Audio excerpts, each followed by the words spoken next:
प्राइवेटी academy के YouTube channel पे आज हम लोग एक नए चैप्टर का शुरुआत कर रहे हैं जिसका नाम है मैथमेटिकल लॉजिक, जो कि आपके 12th के लिए इम्पोर्टेंट चैप्टर है। उसको हम लोग अभी स्टार्ट करने जा रहे हैं। देखो बच्चों, ये चैप्टर शुरू करने से पहले मैं आपको कुछ चीजें बता देता हूँ। जैसा कि नाम है इस चैप्टर का, ये उसी के अकॉर्डिंग है। लॉजिक मतलब आपको सेंस लगाना है ना, सेंटेंस वगैरह के बेसिस पे, या फिर ये एक तरह का वर्ड प्ले है, उसके बेसिस पे आपको बताना है कि आपका ये किस तरीके का लॉजिक हम लोग लगा सकते हैं वहां पे। तो यहाँ पे हम लोग लॉजिक शुरू करने से पहले सबसे पहले कुछ चीजें आप जानो। इसमें नोटेशन वगैरह आएंगे, है ना। पहले स्टार्टिंग से ही हम लोग चलने वाले हैं, तो एकदम बेसिक में पहले सबसे पहले जब इस चैप्टर का हम लोग शुरुआत करते तो यहाँ पे हम लोग सबसे पहला चीज जो जानते, जो कि हम किसके बारे में जानते, सेंटेंस, है ना। बिना, क्योंकि सेंटेंस के बगैर हम लोग ये नहीं पहचान सकते कि वो कैसा है ना, किस तरीके का स्टेटमेंट है, वो क्या कहना चाह रहा है वो स्टेटमेंट। वो जानने के लिए हम लोग सबसे पहले क्या करते, सेंटेंस के बारे में जानते। तो हम लोग सबसे पहले सेंटेंस के बारे में जानेंगे। जब सेंटेंस हम लोग जान लेंगे तो उसके बाद हम लोग सेंटेंस से क्या बना सकते, स्टेटमेंट बना सकते। और जब हम लोग स्टेटमेंट बनाना सीख गए तो उसके बाद हम लोग क्या कर सकते, स्टेटमेंट के बेसिस पे फिर हम लोग बता सकते कि ये स्टेटमेंट कैसा है, ट्रू है या फॉल्स है। आपको बेसिकली ये चैप्टर यही चीज सिखाएगा, ट्रू और फॉल्स। बाकी उसके फिर अलग अलग पैरामीटर हो जाएंगे उसको चेक करने के लिए, है ना। उससे पहले हम लोग उसके नोटेशन के बारे में जानने वाले हैं, जैसे एंड हो गया, और हो गया, निगेशन मतलब किसी भी सेंटेंस को क्या कहे, पॉजिटिव कोई सेंटेंस है तो उसको नेगेटिव कैसे बना दे। इन सभी चीजों के बारे में इस चैप्टर में आपको पढ़ने हैं। तो हम लोग सबसे पहले किससे शुरुआत करने वाले हैं, सेंटेंस से शुरुआत करने वाले हैं। जैसे कि आप लोग जानते हो कि सेंटेंस क्या होता है। सेंटेंस क्या होता है, ये सेट ऑफ वर्ड है ना, जिसका अपने आप में खुद एक कुछ मीनिंग निकल कर आता हो, ठीक है।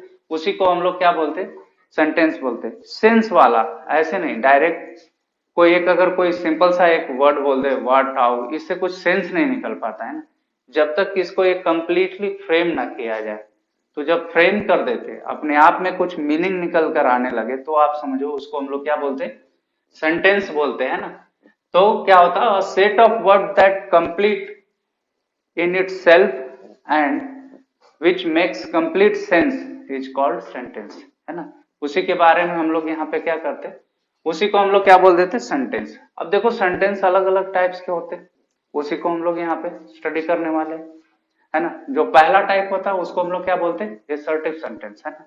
एसर्टिव सेंटेंस क्या होता है, एसर्टिव को ही हम लोग कभी कभी क्या बोलते हैं, डिक्लेरेटिव सेंटेंस भी बोलते हैं ना। जो डिक्लेरेशन मतलब सेल्फ डिक्लेरेशन वर्ड हो, एक ऐसा सेंटेंस जो अपने आप को क्या कर दे, उसको डिक्लेयर कर जाए, मतलब उसके मीनिंग से ही डायरेक्टली एक सेंस बाहर निकल कर आए, है ना, जिसके बाद कुछ और रहे नहीं, है ना। एक तरह का आप वर्ड सुने होंगे जैसे यूनिवर्सल ट्रूथ बोलते, वो किसके अंडर आते, वो सब एसर्टिव सेंटेंस के अंदर में आते। कुछ भी चीजें जो कि मतलब फिक्स है ना, जैसे sun rises in the east, वो सब फिक्स चीजें है, मतलब वो निकल हमेशा सूर्य क्या है, हमारा ईस्ट के तरफ से ही राइज होता है, वो फिक्स है। और सनसेट जब होगा तो वो हमेशा वो सब चीजें फिक्स होता है। वैसे ही इसमें जो हम लोग पढ़ते हैं असर्टिव सेंटेंस क्या होता है, सेंटेंस दैट डिक्लेरेशन और असर्शन, मतलब जो डिक्लेयर कर दे अपने आप में एक ट्रू स्टेटमेंट हो, है ना, जो चेंज ना करे, उसको हम लोग क्या बोल देते,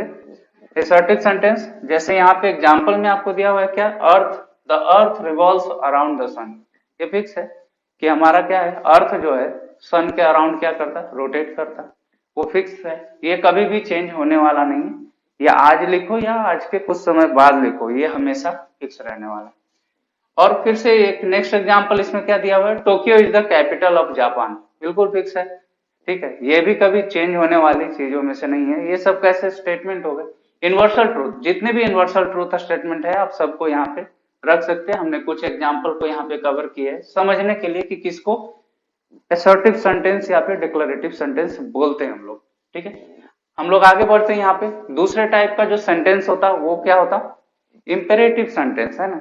इंपेरेटिव सेंटेंस कैसा सेंटेंस, जो कि आपको क्या करे, ऑर्डर ऑर्डर दे, एडवाइस दे, जितने भी की तरह का हो, कमांड हो गया, इंस्ट्रक्शन हो गया, रिक्वेस्ट हो गया, कोई भी इस तरीके का जो चीज हो उसको हम लोग किसके अंडर में लाते, वो हमारा रहता इंपेरेटिव सेंटेंस के बारे में, है ना। कुछ भी एक ऑर्डर देना या फिर रिक्वेस्ट करके किसी से कोई भी चीज मांग लेना, या फिर जो फोर्स वगैरह में होते वो उनको कमांड करते कि हाँ आप ये करो ऐसे करो, उस तरीके की चीजें, या फिर कुछ इंस्ट्रक्शन देना हो उसके बेसिस पे, तो उस तरह के सेंटेंस को हम लोग किसके कैटेगरी में रखते हैं, इंपेरेटिव सेंटेंस के कैटेगरी में रखते हैं। जैसे क्या है, शट द डोर, है ना, हम लोग किसी को बोल रहे हैं कि दरवाजा बंद करते हुए जाओ, है ना, इस तरीके के सेंटेंस, है ना, एक तरह से वो वहां पे क्या होता, ऑर्डर दे रहा है ना कि दरवाजा बंद करो, है ना। नेक्स्ट हमने एग्जांपल क्या लेता, please get me a pen, है ना, हम रिक्वेस्ट कर रहे हैं किसी से कि प्लीज मेरे लिए एक पेन लेकर आओ, है ना। तो इस तरीके का सेंटेंस जहां request, order, advice, instruction, command या फिर इंस्ट्रक्शन, इस तरीके का स्टेटमेंट देखने के बाद इस तरीके का अगर आपको आभास हो तो उसको हम लोग किसके कैटेगरी में रखेंगे, इंपेरेटिव सेंटेंस के कैटेगरी में रखेंगे। नेक्स्ट जो टाइप ऑफ स्टेटमेंट होता वो क्या होता, इंट्रोगेटिव स्टेटमेंट या फिर इंटरोगेटिव सेंटेंस। उसको हम लोग क्या, इंटरोगेटिव सेंटेंस कैसे होता, a sentence that ask a question, ऐसा सेंटेंस जो कि आपसे क्या करे, क्वेश्चन आस्क करे, है ना। मतलब उससे क्या हो, वो वैसा सेंटेंस हो जहां से पढ़ने के बाद एक क्वेश्चन मार्क राइज हो, है ना, क्यों, कैसे, व्हाई, हाउ, ये सब जो चीजें हैं जहां पे राइज होने लगे, तो आप समझो कि वो किस तरीके के सेंटेंस के कैटेगरी में रहेगा, हमारा इंट्रोगेटिव सेंटेंस के कैटेगरी में रहेगा, है ना। जैसे कि और ये भी जानो कि इंट्रोगेटिव सेंटेंस क्या होता है, ऑलवेज किसके साथ आएगा, ये क्वेश्चन मार्क्स के साथ में ही आएगा, उसके बगैर नहीं आता। इसको पहचानने का सबसे बेस्ट तरीका यही होता कि जहां स्टेटमेंट इंड होता हो या फिर सेंटेंस इंड हो रहा हो और उसके लास्ट में क्या लगाओ, यहाँ पे क्वेश्चन मार्क लगाओ, तो उसको हम किस कैटेगरी में रख देते, इंट्रोगेटिव सेंटेंस के कैटेगरी में रख देते। जैसे कि आपको क्या लिखा, आर यू मैड, है, क्या क्या तुम पागल हो, इस तरीके का मतलब यहाँ से राइज हो जाता है ना। तो जहां पे क्वेश्चन राइज हो, जैसे do you like to play chess, है ना, यहाँ भी आपसे पूछा जा रहा है कि आप खेलना पसंद करते हो, है ना। तो वहां पे क्या हो, जहां पे क्वेश्चन राइज हो रहा हो, उस तरीके के सेंटेंस को हम लोग किसके कैटेगरी में रखेंगे, इंट्रोगेटिव सेंटेंस के कैटेगरी में रखेंगे। नेक्स्ट जो हमारा स्टेटमेंट का जो टाइप होता है वो होता है एक्सक्लेमेटरी सेंटेंस।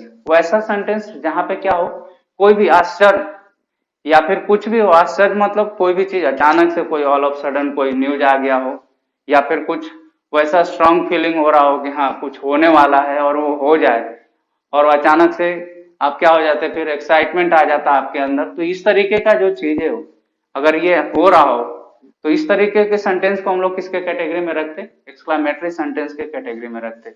और ये जो एक्सक्लेमेटरी सेंटेंस होते हैं वो हमेशा एक्सक्लेमेशन मार्क के साथ में आएंगे।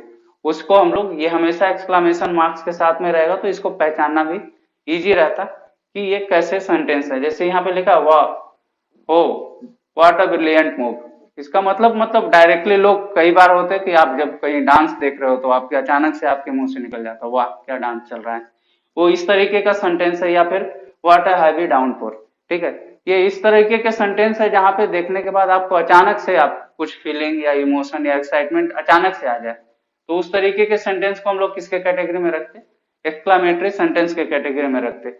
नेक्स्ट जो टाइप ऑफ सेंटेंस है वो होता है ओपन सेंटेंस। ओपन सेंटेंस का मतलब ऐसा होता है कि वैसा सेंटेंस जिसका ट्रूथ वैल्यू जो होता है, जो ट्रू जो होता है ना, वो वेरी करता है अकॉर्डिंग टू कंडीशन, है ना, फिक्स नहीं होते, आप उसको फिक्स नहीं कर सकते, जिसका ट्रूथ फिक्स ही नहीं रहता है, वो जो वेरी करता, उसको हम लोग किस क्या बोल देते, ओपन सेंटेंस बोल देते। अब देखो इस ओपन सेंटेंस के लिए कुछ एग्जाम्पल हम लोग देखते, वो जो एग्जाम्पल होते वो किस तरीके से रहेंगे उसको आप लोग एक बार देखो। जैसे आपको एग्जाम्पल में यहाँ पे दिया हो कि x plus three is equal to 5, तो अगर x plus three is equal to 5 है, तो ये जो स्टेटमेंट है ना, यहाँ पे हमने स्टेटमेंट क्या लिखा है, x plus three is equal to 5, ये स्टेटमेंट किस केस में ट्रू है, जब इसका वैल्यू किसके इक्वल हो, x इज इक्वल टू 2 के, है ना, तब ये ट्रू है। अगर एनी केस अगर x का वैल्यू 2 के इक्वल नहीं होता तो ये स्टेटमेंट कैसा हो जाएगा, फॉल्स हो जाएगा। मतलब क्या हो रहा है, ये x पे डिपेंडेंट स्टेटमेंट है, मतलब इसका जो ट्रू वैल्यू, जैसा कि इसका डेफिनेशन है कि इसका क्या हो रहा है, वेरी करता है अकॉर्डिंग टू सम कंडीशन। वैसे ही यहाँ पे कंडीशनल स्टेटमेंट, ये कंडीशनल स्टेटमेंट हो गया, अगर x का वैल्यू 2 है तो यह स्टेटमेंट ट्रू है, अगर 2 नहीं है इसका मतलब ये क्या हो गया, फॉल्स हो गया। अगर नेक्स्ट हम लोग फिर से हम लोग देखें कि अगर नेक्स्ट एग्जाम्पल देख रहे हैं कि mathematics is an easy subject, तो ये क्या होता है, ये पर्सन टू पर्सन डिपेंड करता है। ऐसा नहीं है कि हर पर्सन के लिए क्या होता मैथ्स इजी ही जाता है, ये क्या होता पर्सन टू पर्सन वेरी करता। तो आप ये समझ के चलो कि ये भी स्टेटमेंट क्या है, हर किसी के लिए ट्रू नहीं है, ट्रू है भी ट्रू नहीं भी है, मतलब इसका जो ट्रूथ है वो डिपेंड कर रहा है, depend upon person to person. तो ये भी डिपेंडेंट स्टेटमेंट हो गया। ये सब जो जिसका हम लोग फिक्स नहीं कर सकते हैं, जो डिपेंड होता है या फिर मे और मे नॉट भी के केसेस में रहते हैं, वैसे सेंटेंस को हम लोग किसके कैटेगरी में रखते हैं, ओपन सेंटेंस के कैटेगरी में रखते हैं। अब देखो नेक्स्ट जो आपको एग्जांपल हम लोग दे रहे हैं वो लिख रहे हैं कि ही इज एन एक्टर। अब यहाँ पे क्या है, अब ये ही के ऊपर डिपेंड कर रहा है ना, ही कौन है इससे कुछ क्लियर नहीं हो रहा है ना, वह एक्टर है, एक्टर तो बहुत सारे हैं, कौन है, तो यहाँ भी स्टेटमेंट कुछ सर्टेन नहीं है। तो ये भी क्या हो गया, यहाँ पे भी डिपेंड कर रहा है। तो ऐसे स्टेटमेंट को हम लोग किसके कैटेगरी में रखते, ओपन सेंटेंस के कैटेगरी में रखते। तो बच्चों अभी हम लोग 5 जो सेंटेंस थे उसके टाइप्स के बारे में, सेंटेंस होता क्या है उसके जो टाइप्स थे उसके बारे में हम लोगों ने स्टडी किया, क्योंकि इसी सेंटेंस के बेसिस पे हम लोग क्या करते, क्या चीज लिखने जाते, स्टेटमेंट। तो अब हम लोग किसके बारे में स्टडी करने वाले, स्टेटमेंट के बारे में। तो देखो स्टेटमेंट होता क्या है, स्टेटमेंट जो होता वो सिर्फ किस और किस टाइप के सेंटेंस से बनते, वो सिर्फ एसर्टिव या फिर डिक्लेरेटिव, जो आपको पहला टाइप ऑफ क्या हमने बताया था, सेंटेंस बताया था, उसी टाइप से, मतलब जो डिक्लेयर कर पाए है ना, कुछ सेंटेंस बता पाए कि वो ट्रू है या फिर फॉल्स है। बाकी के जो रिमेनिंग जो थे वो सब के हेल्प से हम लोग क्या नहीं लिखते, स्टेटमेंट नहीं लिखते है ना। तो जैसे कि बाकी के जो थे वो एक्सक्लामेटरी, इंपेरेटिव, ये सब जो, और ओपन, ये जो सेंटेंस थे, इन टाइप के हेल्प से हम लोग क्या नहीं लिखते, स्टेटमेंट नहीं लिखते। तो आप ये समझो कि असर्टिव और जो डिक्लेरेटिव सेंटेंस होता उसी के बेसिस पे हम लोग क्या बता पाते हैं, या तो वो स्टेटमेंट क्या होगा, ट्रू होगा, या फिर वो क्या होगा, फॉल्स होगा, है ना। दोनों एक साथ कभी भी पॉसिबल नहीं होंगे, है ना, दोनों एक साथ पॉसिबल नहीं होंगे, क्योंकि दोनों एक साथ अगर होने लगा मतलब ये डिपेंडेंट वाला कंडीशन हो गया, जो कि हम लोग किसमें पढ़ रहे थे, ओपन सेंटेंस में, है ना, जो कि वहां पे क्या क्लियर कर रहा था कि मे भी और मे नॉट भी, है ना। वैसे केसेस में मतलब हाँ भी और ना भी हो सकता है, दोनों केस हो सकते हैं, लेकिन हमको वैसा नहीं चाहिए। हमको क्या चाहिए कि जो स्टेटमेंट कंप्लीटली डिक्लेयर कर पाए, है ना, कंप्लीटली ये बता पाए कि क्या है, स्टेटमेंट ट्रू है, ठीक है। तो देखो जैसे कि 7 इज अ प्राइम नंबर, बिल्कुल ट्रू स्टेटमेंट है। 7 ऑलवेज क्या होता, प्राइम नंबर होता, इसमें कोई चेंज होने लायक नहीं है, और ये स्टेटमेंट कैसा है, ट्रू है, हम लोग बोल सकते हैं। जैसे हम लोग इसके पहले हम लोग एग्जांपल कर रहे थे कि हमारा अर्थ जो है किसके अराउंड रोटेट करता, सन के अराउंड, वैसे ही यहाँ पे हमने क्या लिखा है कि the moon revolves around the earth, जो मून होता वो अर्थ के अराउंड में क्या करता, रोटेट करता, ठीक है। तो ये क्या हो गया, ये स्टेटमेंट भी कैसा रहा, ट्रू स्टेटमेंट में आएगा, ठीक है। तो यहाँ पे क्या लिख रहा है कि ये साइमल्टेनियसली रहे, है ना, उसी को हम लोग क्या करते हैं, स्टेटमेंट इन अ लॉजिक, है ना, वही हमारा लॉजिक का जो होता है वो स्टेटमेंट कहलाता। बाकी सारे के सारे वो लॉजिक के स्टेटमेंट नहीं कहलाते। अब जो जितने भी स्टेटमेंट होता है वो हम लोग बड़े बड़े स्टेटमेंट लिख दे, तो हम लोग क्वेश्चन करते वक्त क्या होता है, वहां पे हमको डायरेक्ट नहीं करना होता, इतने बड़े बड़े स्टेटमेंट हम लोग एक साथ फ्रेम नहीं कर सकते। मान लो कि एक साथ 5-6 स्टेटमेंट अगर आपको लिखना हो तो पूरे पेजेस में आ जाएंगे, है ना, 5-6 लाइन में जाते, तो हम लोग बाद में उसको एक शॉर्ट सिंबल से क्या कर देते, डिनोट करने लगते। तो वो जो नोटेशन होगा वो ऑलवेज क्या होगा, लोअर केस लेटर, मतलब स्मॉल लेटर में हम लोग लिखते। तो हमको जब भी डिनोट करना होता तो स्मॉल लेटर की हेल्प से हम लोग लिख देते कि मान लो कि यही स्टेटमेंट था, है ना, कि 7 इज अ प्राइम नंबर, तो इसको हम लोग क्या लिख देते कि P इज इक्वल टू, है ना, P एक स्टेटमेंट है ना, और वो स्टेटमेंट क्या है कि 7 इज अ प्राइम नंबर। तो उस तरीके के बेसिस पे हम लोग इसको लिख देंगे, ठीक है। तो वैसे ही सेकंड कोई और स्टेटमेंट उसके साथ कंबाइन करना हो तो कोई और एक लोअर केस ले लेंगे, P हो गया तो उसके बाद Q, और तीसरा स्टेटमेंट लेना है तो आप R ले लो, और आगे भी जाना है तो S ले लो, आप उसको कनेक्ट कर सकते हैं ना। तो ये सब जो कनेक्टिव्स होते हैं ना, वो सब हम लोग किससे यूज करते हैं, ये जो कनेक्टिव वर्ड्स जो हम लोग जो लेटर इस्तेमाल करते हैं वो कैसा होता है, स्मॉल लेटर होता है, ठीक है। अब देखो कि अब जब हम लोग ये जान गए कि स्टेटमेंट होता क्या है, ट्रू और फॉल्स, अब ट्रू और फॉल्स जब आप जान चुके हो तो आपको अब क्या जानना रह गया कि वो ट्रूथ वैल्यू हम लोग लिखते कैसे है ना। अब क्वेश्चन क्या राइज होता है, स्टेटमेंट भी हम लोग जान लिए, सेंटेंस भी जान लिए, तो ट्रूथ वैल्यू जिसके बारे में हम लोग अभी इतना सारा चीज जो पढ़े वो किसके लिए पढ़े थे, ट्रूथ वैल्यू के लिए। तो ट्रूथ वैल्यू होता क्या है ना। तो ट्रूथ वैल्यू किसी भी स्टेटमेंट का मतलब, अब सबसे पहले फिर से हम लोग एक बार डिस्कस कर ले कि जो स्टेटमेंट होगा वो सिर्फ और सिर्फ कैसा रहेगा, किस सेंटेंस से बना रहेगा, एसर्टिव और डिक्लेरेटिव। उसके अलावा किसी भी सेंटेंस, किसी भी टाइप का अगर सेंटेंस है तो उसको हम लोग किसके कैटेगरी में नहीं रखेंगे, स्टेटमेंट के कैटेगरी में नहीं रखने वाले हैं, ठीक है। तो जितने भी स्टेटमेंट होता है लॉजिक के अंदर वो सब के सब क्या होगा, या तो ट्रू होगा या तो फॉल्स होगा, है ना। ये आपको ध्यान रखना है, या तो ट्रू या तो फॉल्स, दोनों एक साथ रहने वाला नहीं है।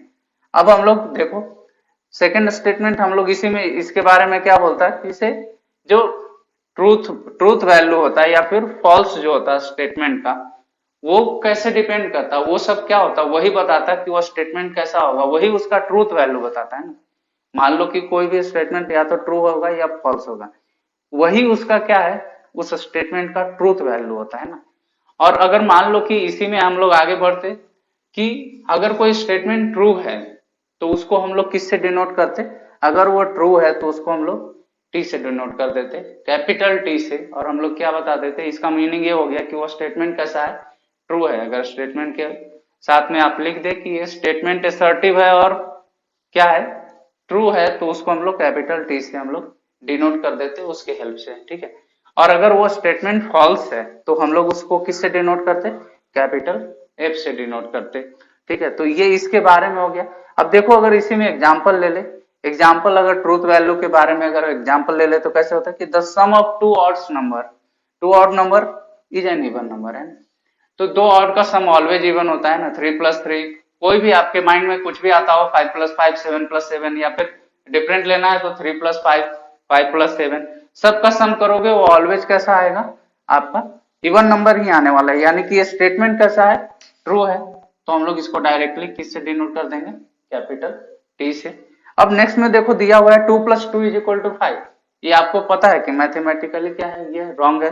4 और 5 में 2+2 क्या हो गया, 4, 4=5 कभी भी पॉसिबल नहीं है, यानी कि स्टेटमेंट कैसा है, फॉल्स है। तो ये हमारा कैसा हो गया, किससे डिनोट कर देंगे इसको, कैपिटल एफ से।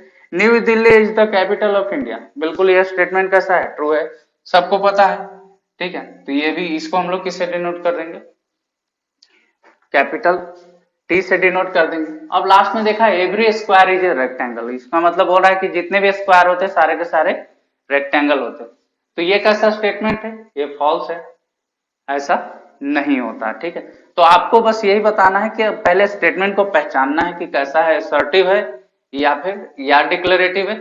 उसके अलावा कोई भी स्टेटमेंट रहेगा या सेंटेंस रहेगा उसको हम लोग किसके कैटेगरी में नहीं रखने वाले, स्टेटमेंट के कैटेगरी में नहीं रखने वाले। तो अभी उसी को हम लोग जितने जो जो चीजें अभी साइड कर रहे थे, जैसे हमने बोला था कि इसे sentence which are imperative, interrogative और एक्सक्लामेटरी एंड ओपन, ये सब किस में कंसीडर नहीं करते, स्टेटमेंट में नहीं करते, है ना। स्टेटमेंट इन लॉजिक, लॉजिक के स्टेटमेंट में कैसे सेंटेंस के लिए कोई जगह नहीं है, इंपेरेटिव, इंट्रोगेटिव और एक्सक्लामेटरी, ऐसे सेंटेंस के लिए कोई जगह नहीं होता। इसको हम लोग एज ए स्टेटमेंट कंसीडर नहीं करते। सिर्फ किसके लिए करते, ओनली असर्टिव और डिक्लेरेटिव, ठीक है। ये आपको नोट करके रखना है, उसी को हम लोग क्या करते, लॉजिक में एज ए स्टेटमेंट कंसीडर करते, ठीक है। और जितने भी मैथमेटिकल आइडेंटिटीज होते हैं, जैसे आप पढ़े हो sin square theta plus cos square theta is equal to 1, है ना, sec square theta minus tan square theta is equal to 1, या फिर और भी जितने भी आप आइडेंटिटीज पढ़े हो जो आपको लर्न है, वो सब आइडेंटिटीज को हम लोग किसके कैटेगरी में रखते, ट्रू स्टेटमेंट के कैटेगरी में। अगर कोई ऐसा स्टेटमेंट दिया हो और आपको बताना हो कि इसका ट्रूथ वैल्यू क्या होगा, तो आप क्या डायरेक्ट रख दोगे, कैपिटल टी से डिनोट कर दोगे, ठीक है। कहीं कहीं पे क्या करते कि ट्रूथ वैल्यू है ना, जो हम लोग कैपिटल टी और कैपिटल एफ लिख रहे थे, तो हम लोग ट्रूथ वैल्यू को टी, जो ट्रू वैल्यू होता है उसको 1 से डिनोट करते हैं और फॉल्स को किससे डिनोट करते, 0 से डिनोट कर देते हैं ना। ट्रू को 1 से और फॉल्स को 0 से डिनोट कर देते। तो आपको ये भी ध्यान रखना है कि कई बार क्या कर देते लोग, कैपिटल टी और कैपिटल एफ ना लिखकर क्या यूज कर देते, 1 और 0 यूज कर देते। तो 1 यूज किया इसका मतलब ट्रू स्टेटमेंट है और 0 यूज किया हुआ मतलब फॉल्स स्टेटमेंट है। अब देखो इसके ऊपर बेस्ड कुछ क्वेश्चन होते हैं, जैसे यहाँ पे कुछ क्वेश्चन हमने दे रखे हैं, हम लोग इसको करने वाले हैं। जैसे यहाँ पे क्या दिखा है, the sun is a star, ये स्टेटमेंट कैसा है, ट्रू है। सन क्या होता, हमेशा स्टार होता है। और ये सेंटेंस कैसा है, ये भी असर्टिव है, असर्टिव या फिर डिक्लेरेटिव है, मतलब ये डिक्लेयर कर रहा है, बता रहा है कि सन कैसे क्या होता, स्टार होता है। इसका मतलब ये क्लियर है। तो हम लोग इसको इसके बारे में क्या बोलेंगे, ये सेंटेंस में कैसा सेंटेंस निकला, ये हमारा असर्टिव सेंटेंस निकला है ना, सेंटेंस असर्टिव है। और इसका ये कैसा स्टेटमेंट है, ट्रू स्टेटमेंट है। ठीक है, अब देखो नेक्स्ट में जो प्रॉब्लम हमने लिख रखा है उसमें क्या लिखा है, मे गॉड ब्लेस यू। ये मतलब ये क्या हो रहा है, ये आपको आशीर्वाद दे रहे हैं या फिर हम आपको ब्लेसिंग दे रहे हैं। ठीक है, तो इसका मतलब ये किस तरीके के सेंटेंस के कैटेगरी में आ गया, एक्सक्लामेटरी सेंटेंस के कैटेगरी में आ गया है। मतलब आपसे पूछा जा रहा है, आप किसी के सामने गए और वो सामने से एक्साइटेड होकर आपको ब्लेसिंग कर रहे हैं, इसका मतलब डायरेक्टली हो गया कि ये सेंटेंस कैसा है, एक्सक्लामेटरी के कैटेगरी है। और हमने आपको बोला कि अगर एक्सक्लामेटरी है तो क्या नहीं होगा, ये स्टेटमेंट नहीं होगा। तो हम लोग डायरेक्ट लिख देंगे कि ये कैसा सेंटेंस है, एक्सक्लामेटरी सेंटेंस है। और एक्सक्लामेटरी सेंटेंस और it is not consider as a statement, है ना, कंसिडर्ड एज ए स्टेटमेंट। और ये क्या रहेगा, स्टेटमेंट नहीं रहेगा। तो यहाँ पे ट्रू और फॉल्स वैल्यू का कोई बात ही नहीं करेंगे हम लोग। देखो हम लोग थर्ड क्वेश्चन की तरफ बढ़ते। थर्ड क्वेश्चन हमारा क्या है कि the sum of interior angles of triangle is 180 degree, है ना। बिल्कुल ये स्टेटमेंट कैसा स्टेटमेंट हो गया है ना। तो हम लोग आंसर करते वक्त इसको क्या लिखेंगे, आपको अगर आंसर लिखना हो तो अगर स्टैंडर्ड फॉर्मेट में तो लिखो कि it is an assertive sentence, है ना। ये स्टेटमेंट क्या है, क्लियर करके दे रहा है कि कोई भी ट्रायंगल होता है उसको इंटीरियर एंगल का सम कितना होता है, 180। ठीक है, तो ये कैसा सेंटेंस हो गया, ये असर्टिव सेंटेंस हो गया, है ना। It is an assertive sentence, hence क्या हो जाएगा, इट इज अ स्टेटमेंट। इसको हम लोग क्या कंसिडर करेंगे, एज ए स्टेटमेंट कंसिडर करेंगे।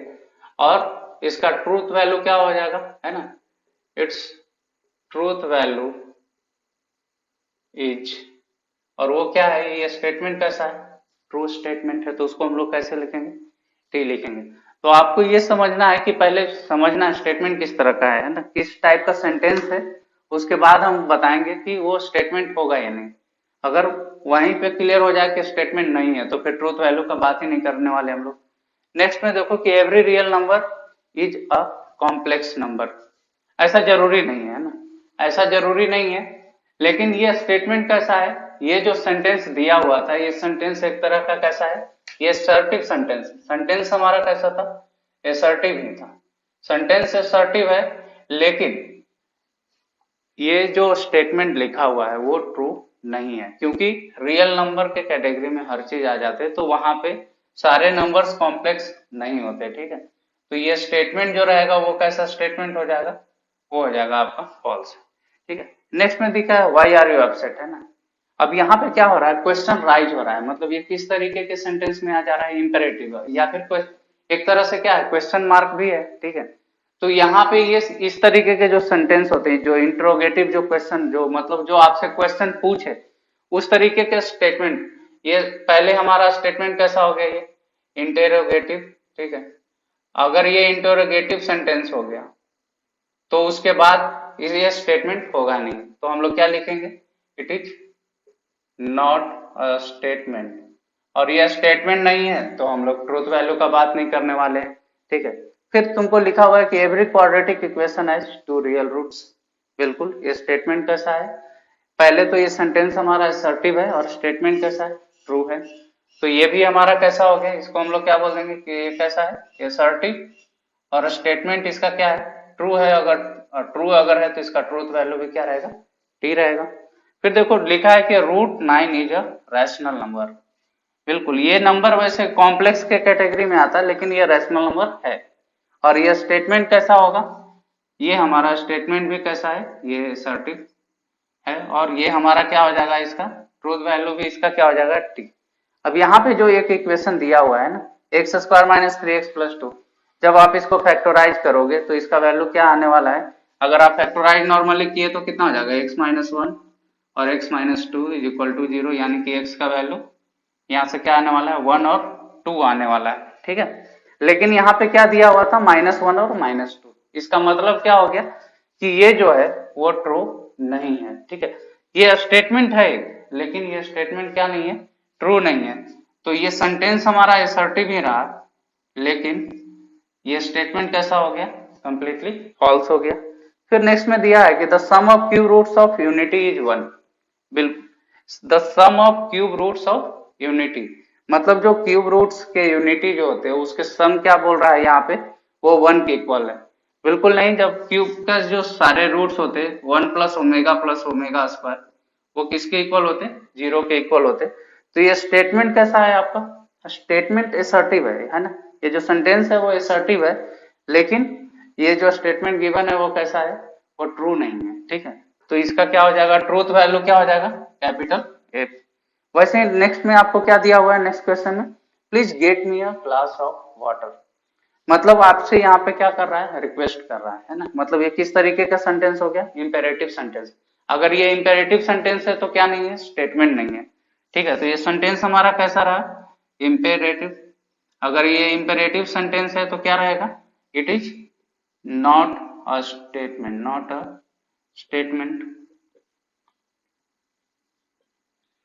अब हम लोग बढ़ते हैं इसके नेक्स्ट क्वेश्चन के तरफ है। ये फिर से यहाँ पे क्या लिखा हुआ है, ही इज गुड पर्सन। अब ही मतलब ऐसे बहुत सारे लोग होते हैं जो गुड पर्सन होते हैं। ये सेंटेंस कैसा हो गया, एक तरह से ओपन सेंटेंस की तरह हो गया, क्लियर नहीं कर पा रहा है कि ही यहाँ पे है कौन, किसके बारे में बात किया जा रहा है। तो ये सेंटेंस कैसा है, ये जो गिवन सेंटेंस है वो हमारा क्या था, ओपन सेंटेंस है। और ओपन सेंटेंस को आपको मैंने बोला था कि इसको किस में नहीं रखते, स्टेटमेंट में नहीं रखते, तो it is not a statement. तो ये स्टेटमेंट नहीं रहेगा। तो पहले हम लोग किसको डिसाइड करते, सेंटेंस को डिसाइड करते वो किस कैटेगरी में है। अगर असर्टिव में है तो वो स्टेटमेंट होगा, और उसके बाद हम लोग उसका ट्रूथ वैल्यू लिखेंगे। अगर उसके अलावा कोई है तो वो हमारा क्या रहेगा, उसको हम लोग कंसिडर ही नहीं करेंगे एज ए स्टेटमेंट, ठीक है। यहाँ लिखा है कि two is the only even prime number, ये स्टेटमेंट कैसे है, ये ट्रू है, ठीक है। तो यहाँ पे अगर ये ट्रू है तो ये कैसा रहेगा, ये हमारा सेंटेंस कैसा है, वो है हमारा असर्टिव सेंटेंस है, और इसका ट्रूथ वैल्यू क्या हो जाएगा, कैपिटल टी, ठीक है। अब ये देखो यहाँ पे जो नेक्स्ट क्वेश्चन है उसमें क्या दिया हुआ है, sine two theta is equal to two sine theta cos theta. आपको पता है कि ये क्या होता, ये आइडेंटिटीज होता जिसको हम लोग यहाँ पे लिखते, ठीक है। तो ये आइडेंटिटीज था, मैथमेटिकल आइडेंटिटीज है, मैंने पहले ही मेंशन कराया है, नोट में कराया था कि जितने भी मैथमेटिकल आइडेंटिटीज होते वो सारे के सारे क्या होते, वो हमारे स्टेटमेंट होते। तो ये मैथमेटिकल आइडेंटिटीज है, तो ये हमारा क्या कहला जाएगा, ये सबसे पहले तो ये स्टेटमेंट, एज ए स्टेटमेंट इसको कंसीडर करते हैं, और इसका ट्रूथ वैल्यू क्या रहेगा, कैपिटल टी रहने वाला है। यहाँ पे क्या लिख रहा है नेक्स्ट क्वेश्चन में आपको, what A horrible site it was, है ना, मतलब बहुत डरावना दृश्य था, इस तरीके का आपको कुछ बोल रहा है। और यहाँ पे किसका साइन लगा हुआ है, एक्सक्लामेशन का, मतलब इस सेंटेंस कैसा हो गया, एक्सक्लामेटरी सेंटेंस हो गया। तो एक्सक्लामेटरी सेंटेंस के लिए हमने आपको क्या बोला था, ये एक्सक्लामेटरी सेंटेंस है तो ये हमारा क्या नहीं होगा, it is not a statement, ये एज ए स्टेटमेंट ही हम लोग इसको कंसिडर नहीं करने वाले हैं। नेक्स्ट क्वेश्चन में दिया हुआ है x square minus three x minus four is equal to zero और x is equal to minus one. जरा हम इस एक्सप्रेशन को क्या करने जा रहे हैं, डेराइव कर, इसको हम लोग फैक्टराइज करने जा रहे हैं। तो क्या हो जाएगा, ये हो जाएगा x square minus four x plus x minus four is equal to zero, और यहाँ से क्या हो जाएगा x माइनस फोर और x प्लस वन, यानी कि इसका x का दो वैल्यू निकलने वाला है, x का वैल्यू फोर और माइनस वन। यानी कि ये स्टेटमेंट जो गिवन है, ठीक है, इसमें फोर इंक्लूड नहीं किया है लेकिन माइनस वन इंक्लूड कर रखा है। मतलब ये स्टेटमेंट, पहले तो ये एक्सप्रेशन था और ये कैसा एक्सप्रेशन है, इसमें ये वैल्यू कंसीडर होने वाला था। तो ये स्टेटमेंट कैसा हो जाएगा, ट्रू हो जाएगा। तो इसका ट्रूथ वैल्यू हम लोग क्या लिख देंगे, कैपिटल टी। अब देखो नेक्स्ट क्वेश्चन में आपको क्या पूछ रखा है, कैन यू स्पीक फ्रेंच, मतलब आपको पूछा जा रहा है कि आप फ्रेंच बोल सकते क्या, मतलब यहाँ पे क्या हो रहा है, क्वेश्चन मार्क है ना। तो यहाँ पे ये कैसा हो गया, इंट्रोगेटिव सेंटेंस हो गया। अगर ये इंट्रोगेटिव सेंटेंस है तो ये क्या नहीं होगा, स्टेटमेंट नहीं होगा, ठीक है। इंट्रोगेटिव सेंटेंस है तो it is not consider as a statement, है ना। तो ये क्या हो गया, ये स्टेटमेंट नहीं कहलाएगा।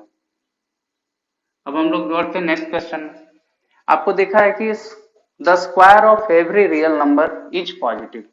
ये जरूरी नहीं है, जैसे आप देखो, है ना, रूट अंडर -1, ठीक है, ये कैसा है, कॉम्प्लेक्स हो गया, है ना, कॉम्प्लेक्स नंबर। अगर कॉम्प्लेक्स नंबर भी क्या होता है, रियल नंबर होता है। अगर आप इसका स्क्वायर करने जाओगे तो इसका स्क्वायर किसके इक्वल आ जाएगा, -1 के इक्वल होगा, जो कि ट्रू नहीं है। ये क्या आ रहा है, निगेटिव वैल्यू आ रहा है। तो हम लोग जो लोअर क्लास होते हैं वहां पे हमारे लिए स्टेटमेंट ट्रू होगा, लेकिन यहाँ पे हम लोग इसको ट्रू स्टेटमेंट नहीं बोल सकते, क्योंकि अब हम लोग कॉम्प्लेक्स का भी नॉलेज रखने लगे। आप लोग 11th में कॉम्प्लेक्स नंबर पढ़े होंगे। नेक्स्ट क्वेश्चन आपको दिया हुआ है कि every parallelogram is a rhombus, ठीक है। तो आप देखो कि ये सेंटेंस कैसा हो गया, एक तरह से ये पूरे तरीके से किस तरीके का सेंटेंस हो गया, एसर्टिव, है ना। तो ये एसर्टिव सेंटेंस तो एसर्टिव है, लेकिन अगर स्टेटमेंट को देखो कि पैरेललोग्राम बोल रहा है, क्या होगा, जितने भी पैरेललोग्राम होते हैं वो रोम्बस होता है। ये क्या है, स्टेटमेंट इनकरेक्ट है। तो सेंटेंस तो हमारा एसर्टिव था, इसको एज ए स्टेटमेंट हम लोग कंसिडर करेंगे, लेकिन ये स्टेटमेंट कैसा था, इसका ट्रूथ वैल्यू अगर लिखने का बात आएगा तो क्या हम लोग लिखेंगे, कैपिटल ए। तो बच्चों यहाँ पे ये आपका ये जो टॉपिक है जो हम लोग स्टार्ट किए थे वो कंप्लीट हो गया। इसके आगे के लेक्चर हम लोग नेक्स्ट वीडियो में करने वाले हैं। आई होप आपको ये वीडियो पसंद आया हो, तो आप इसको लाइक करें, कमेंट करें और हमारे चैनल को सब्सक्राइब जरूर करें, है ना। बेल आइकन पे आप इसको हिट करें, ठीक है। और उसके बाद मैक्सिमम बच्चों को शेयर करें ताकि इसका बेनिफिट उनको मिल सके। ये आपके लिए ये वीडियो बनाया गया है। Thank you.